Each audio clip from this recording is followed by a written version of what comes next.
اسمح لي، في انباء تتردد ما نعرفش مدى صحتها، لكنها انباء تتردد. هنشوف انه خلال ساعات هيتنحى جلالة الملك عبد الله بن عبد العزيز عن حكم المملكة العربية السعودية، ويتولى الحكم الملك بقى والأمير سلمان بن عبد العزيز. ويكون بعد ذلك ولي العهد والأمير مقرن اللي هو لسه متعين، مختارينه هيئة البيعة امبارح أو أول امبارح. ويكون ولي العهد ومقرن، ومقرن هو ابن عبد العزيز أيضا على حسب معلوماتي. والأمير متعب نائب تاني لولي العهد.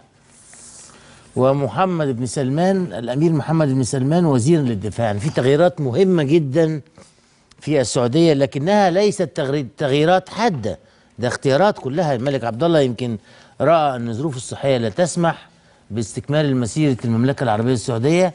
نتمنى للمملكة العربية السعودية كل التوفيق في التغييرات الجديدة إذا كانت هذه التغييرات صحيحة. نسأل الله سبحانه وتعالى الشفاء والعافية والسلامة للملك عبد الله، لجلالة الملك عبد الله خادم الحرمين.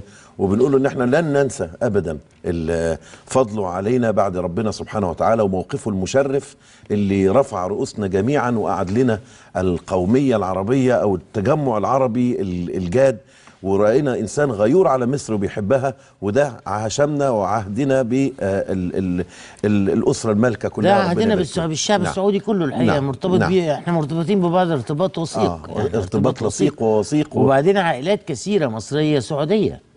يعني الصعيد كله معظمه سعوديين، يعني جايين من جزيرة العرب.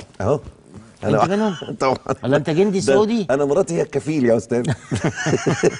لا انا مش بتكلم على الجواز، انت اصل الشيخ خالد متجوز سعوديه، سيده فاضله سعوديه.